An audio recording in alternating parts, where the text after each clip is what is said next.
Oke. Terus gimana ceritanya bisa jadi dosen di UGM nih? Nah, ini luar Dan biasa. dan dengar-dengar mah lulusan terbaik juga nih, jadi iri gitu loh. Kalau lulusan terbaik, apa istilahnya? Apa Lulus IPK waktu paling besar S2, kalau nggak salah ya. S2 di, mohon maaf nih saya sambil pindah-pindah nih, karena Yap, takut yap. ada apa lulus waktu di S2 MM itu alhamdulillah cum laude juga. Jadi Hmm. cum laude dan masuk ya terbaik, diambil berapa terbaik di MM itu. Nah, alhamdulillah masuk ke jajaran yang naik panggung mendapatkan penghargaan terbaik itu. Nah, setelah lulus dari S2 ini qadarullah, makanya tadi ya Allah sudah ngatur semuanya. Setelah lulus dari S2 itu ada pembukaan rekrutmen dosen. Rekrutmen Jadi dosen ngelamar ya. UGM. Tapi non Ngelamar PNS. apa? Oh, non PNS. Non PNS itu terbuka untuk umum. Jadi sama seperti halnya CPNS gitu. Nah, Hmm. jadi UGM membuka rekrutmen untuk semua fakultas. Nah, kita daftar seperti CPNS. Nah, ya, qadarullah di saat bersamaan ada juga seleksi CPNS. Waktu itu saya daftar dua-duanya. Saya daftar CPNS dan saya juga daftar yang rekrutmen di UGM. Jadi UGM ini luar biasa sekali rekrutmennya sangat-sangat ketat. Kalau nggak percaya, monggo ikuti. Jadi beberapa kali saya rekan-rekan saya yang sudah lulus, kalau dianggap muda, ayo coba aja bersaing gitu. Kan nggak tahu Allah yang nakdirin saya pun teman-teman ya yang bergabung. Makanya kita nggak boleh pesimis, tidak boleh. Pokoknya kalau Allah sudah kun fayakun, Allah sudah berkehendak, semuanya yang mustahil itu bisa terwujud. Nah, Terlaksana jujur ya. saya sangat inferior itu sangat merasa ya Allah saya ini bukan siapa-siapa waktu daftar di UGM. Dan saya waktu itu saya gak bakal lolos. Saya gak bakal lolos, tapi gak apa-apa saya bilang. Saya gak lolos juga gak apa-apa. Karena target saya ingin belajar. Belajar, ikut rekrutmen di kampus terbaik dan besar gitu. Dan ternyata betul rekrutmennya ngeri banget. Dari mulai rekrutmen CAT-nya ya sama seperti CPNS. CAT-nya kita bersaing dengan ratusan orang kan. Terus setelah itu, nah itu yang paling berat komprehensif. Jadi kita diuji pengetahuan terkait dengan keilmuan secara menyeluruh. Nah, terus kita diwawancara dan micro teaching di hadapan semua dosen di departemen.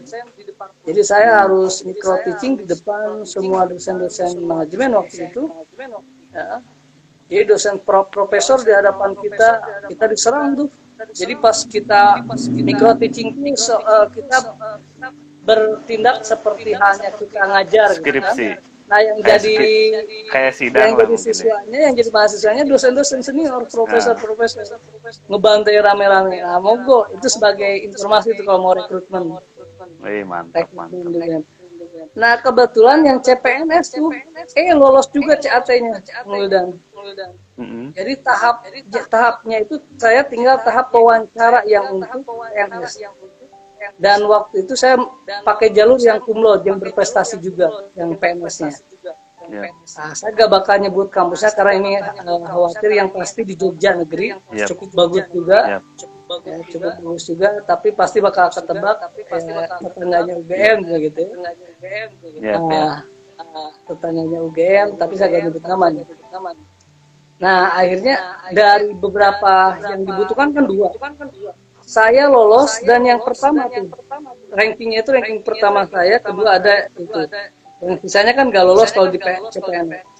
Jadi hanya dua yang lolos, saya tinggal wawancara. Jadi tapi kalau Allah sudah nakdirin sebelum wawancara, pengumuman dari UGM itu sudah datang. Jadi pengumuman dari UGM lebih dulu. Teman-teman, padahal ya Allah saya bilang ke orang tua, ke ibu, saya menang, ya Allah, mungkin saya bisa lulus, tapi Allah sudah berkata. Gak nyangka lah ya. Allah gitu, gak nyangka. Karena saya tadinya ingin belajar saja ikut rekrutmen di UGM itu, supaya ada gambaran nih kalau rekrutmen di kampus lain ya pasti gak jauh beda ternyata gitu. Oke. Sebenarnya, Alhamdulillah dosen-dosen senior memberikan kepercayaan karena menentukan hal itu. Nah, dosen itu jadi di fakultas satu departemen itu ya tidak ada penolakan, ya alhamdulillah mungkin Allah menakdirkan memberikan kepercayaan melalui dosen-dosen supaya saya bisa ya, oke, mantap lah. Terus kalau boleh tahu, emang cita-citanya pengen jadi dosen atau jadi apa? Cita-cita sendirinya nih. dulu saya cita-cita sampai berteriak-teriak tuh di kampus UIN waktu S1. Saya kira kalau yang seangkatan saya pasti masih ingat tuh. Jadi saya pernah berteriak, cita saya Presiden Indonesia. Amin. Dulu kayak anak kecil, cita-cita presiden. Padahal, tapi saya menganggap bahwa begini teman-teman. Ya meskipun wallahu alam nih kan perjalanan kita masih Yep. panjang. Apakah Allah nanti menakdirkan Insyaallah. saya untuk jadi presiden, wallahu alam. Tapi ternyata tadi kan kepemimpinan itu hanya sebatas simbol ya. Intinya bagaimana kita berhasil memimpin yang terkecil. Nah saat ini saya sedang diuji memimpin keluarga nih. Jadi presiden di keluarga. Ya, Apakah saya menjadi presiden di keluarga berhasil? Nah, mudah-mudahan mohon doanya kita harus terus mengakui betul. dari hal terkecil terus gitu. Tapi Nah, bakal cita-citanya gak sempat terpikir jadi dosen udah. Oke, Jadi jadi politisi presiden. bahkan dulu kan. Oke. Berarti memang ada pikiran pengen jadi politisi juga ya? Betul. Ya, Dulu. Tapi dulu. saya jadi mikir gini, berkontribusi untuk kepemimpinan nasional itu tidak harus lewat partai atau tidak harus lewat politik. Yep. Yep. Kita bisa berkontribusi secara keilmuan dulu. Kalau alam barangkali nanti kalau Allah nakdirin udah jadi profesor, who knows ya. Nah, terus kita punya kontribusi baik, mungkin Allah nakdirin, udahlah ini orang yang tadi yang nggak jelas apanya udah jadi presiden. Siapa yang mustahil ya? Ya saya Yes. Bapak presiden kita dulu Pak Jokowi siapa yang nyangka bakal menang? Allah nakdirin tuh jadi tuh. Jadi Ada yang presiden. Oke. tapi ya Suka udah, saya udah cukup jadi presiden keluarga dulu nih.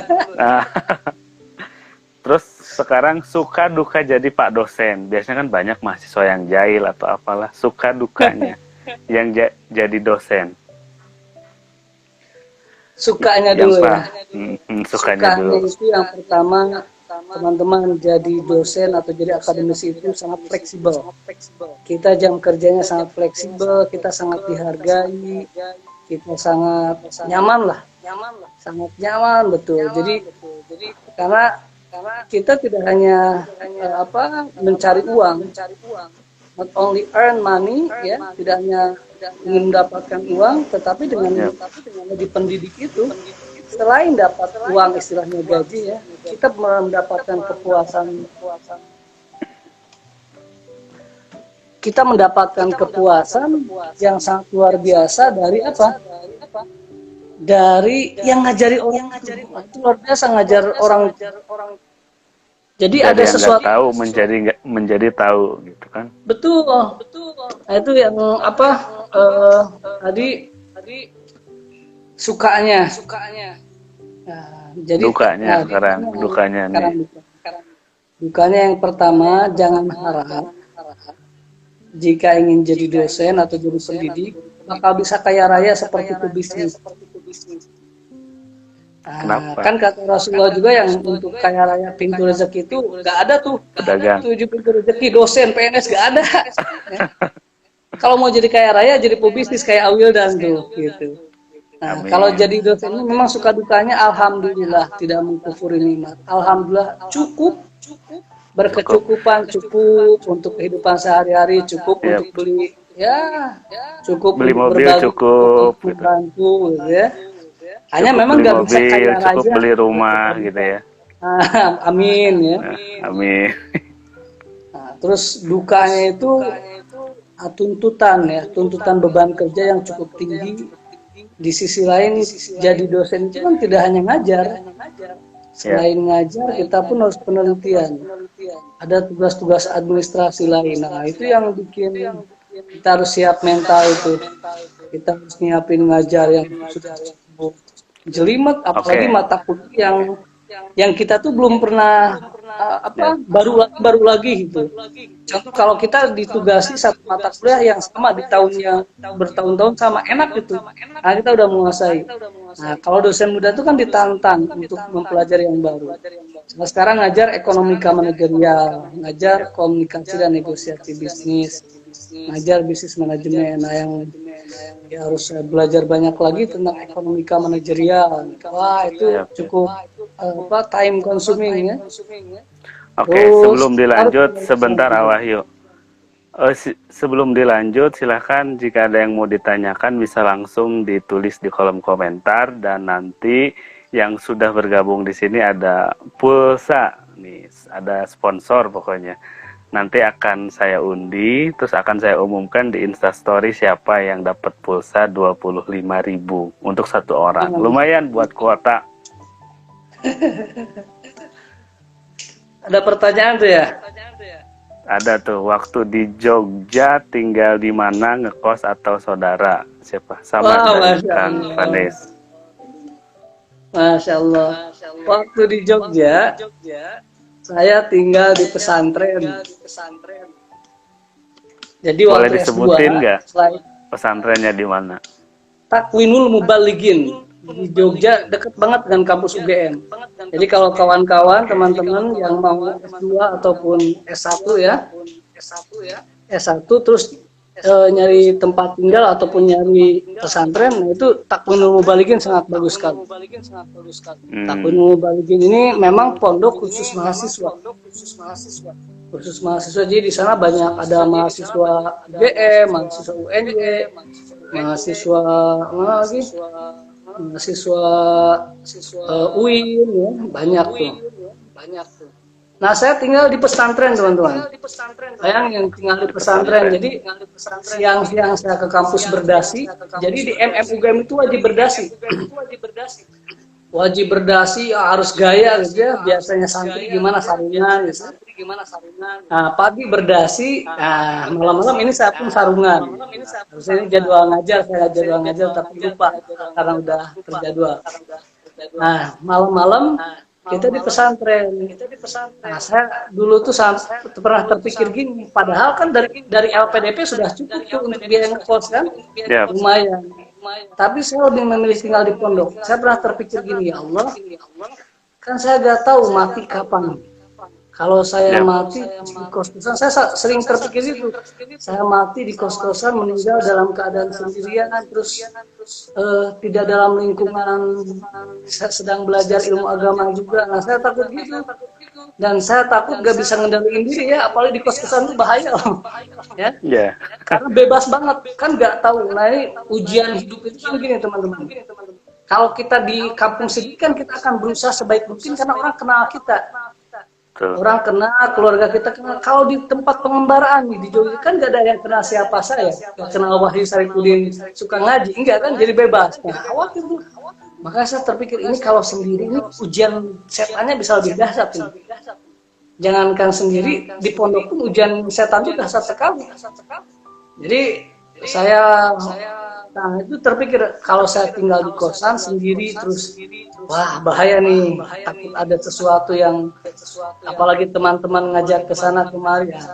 Tapi kalau di pondok insya Allah aman. Nah, saya pikir gitu. Makanya saya waktu S2 itu saya tinggal di pesantren Takwinul Mubalighin itu. Nah, sehingga uang yang saya dapatkan saya pun bisa gunakan untuk berbagi, untuk ya manfaat berkah insya Allah. Manfaat lah. Ini ada yang nanya lagi nih, Pak dosen, saya nggak tamat SMA. Saya masih muda, tapi pengen ikut sekolah lagi. Nah, kalau misalkan saya ikut paket, mungkin paket C ya, bisa kuliah apa enggak? Katanya. Bisa. Dari Kang Reva, siapa tuh? Ya, silakan. Berarti lulusannya SMP tadi, bukan SMA ya? Iya, SMP. Masya Allah, semangat. Ada contoh di keluarga saya. Sekarang keluarga saya sedang semangat-semangatnya untuk pendidikan. Salah satunya Teh Iis. Ada Teh Iis sama Teh Irma. Teh Iis, Teh Irma. Nah, sekarang mudah-mudahan nanti Teh Nonong sama Teh Na. Teh Iis sama Teh Irma itu lulusan SMP. lulusan SMP. Teh Irma dari MTS, Teh Is dari SMP. Nah, tapi Teh Irma ini sama Teh Is, kakak-kakak saya ini yang mendorong saya untuk kuliah, ya sedikit membantu gitu ya, tempat tinggal, motor dikasih waktu sama Teh Irma. Nah, setelah saya lulus, saya yang menyemangati mereka itu. Ayo, sekarang saatnya nih kakak-kakak yang kuliah. Jadi dua kakak saya itu udah nggak terlalu muda, itu udah di atas 35 ya. Udah di atas 30, 35, tapi ngambil paket C tuh Kang tadi ya. Ambil paket C, jangan berhenti. Semangat pokoknya. Ambil paket C segera mungkin. Nah, setelah dapat paket C, itu bisa kuliah. Namun memang kan paket C itu ada yang saya tahu lah ya, udah terbuka umum. Ada yang paket C hanya sebatas ikut ujian, nah ada yang paket C ada sekolahnya dulu tuh, sehingga dapat rapot. Nah, kalau mau ke kampus yang negeri itu harus yang ada rapotnya. Nah, tapi kalau cuma ikut ujian pun boleh sih dapat ijazah kan. Nah, biasanya kampus-kampus swasta nerima, insya Allah. Gak masalah sih atau kampus swasta, yang terpenting tuh otak kita tuh terus diasah, karena otak kita ini bagaikan semakin dibiarin ya semakin mintu, itu semakin diasah, terus kita berada di lingkungan akademik itu semangat kita tuh akan terus mudah kan. Nah, saya dukung tuh Kang tadi yang nanya ya. Lanjutkan. Lanjutkan. Tuh.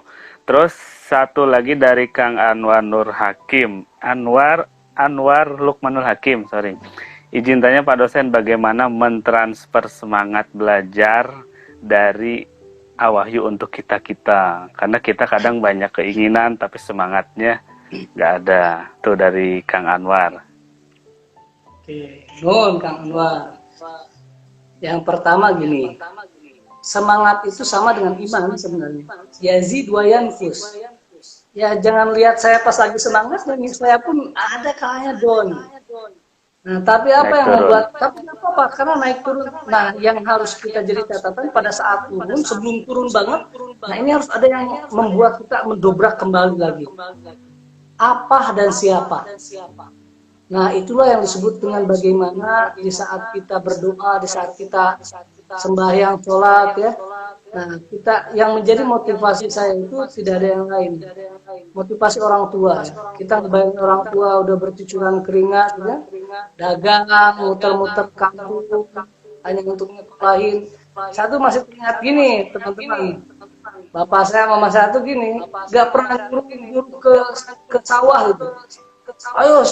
Ayo kamu harus ke sawah, nanam apa, maju enggak tuh. Hanya perintahnya gini bapak saya tuh, atau mama saya tuh, gak perlu bantuin, yang penting mah ngaji, sekolah yang benar. Nah, itu yang jadi semangat, ya Allah. Ternyata benar. Nah, sehingga pas kuliah, pas sekolah tuh itu yang sering terbayang dulu, kita punya fotonya. Nah, pas lagi download, ya Allah ini saatnya ini yang orang tua itu kan gak butuh dan gak bisa kita apa namanya itu membayar, jadi gak bakal bisa. Tapi dengan kita setidaknya bisa survive, kita bisa berhasil dalam konteks ya kecil pun seperti ini, orang tua sudah sangat bahagia. Jadi transfer motivasinya, jadikanlah orang tua kita sebagai motivasi terbesar keluarga kita. Mantap. Mudah-mudahan bisa terjawab ya bagi Kang Anwar tadi. Terus nih sebelum ditutup nih, ada pertanyaan rahasia nih, asik. Nah, apa nih rahasia nih, rahasia nih. Coba sebutkan sedetail-detailnya. Sahaguru SD kelas 1, kelas 2, kelas 3, kelas 4 sampai SMA. Semua. Gak pakai mikir. Semua dari kelas 1. Gak semua gurunya, atau karena banyak guru-guru di per kelas itu kan. Guru mata kalau SD pelajaran. Kan cuma, kalau SMP wali kelas sebutinnya, SMA wali kelas. Kalau SD kan satu guru satu kelas. Oke, guru SD dari kelas 1 kelas 1 ada Bu Imas, ada Pak Bambang, ada kelas 2 kelas 2 Bu Bangba. Jadi saya acak, Pak Bambang kelas 6, Bu Imas kelas 5, ada Pak Dindin. Terus Pak Dindin, Bu Imas tuh 2 kali. Terus ada Bu Imas, terus ada yang orang Bunianten itu udah almarhum. poho deui tas ya. Poni. Ya Allah, karena udah lama sekali kelas 1 itu waktu kelas. Oh, Bu, ini Bu Sumiati, Bu Suryati.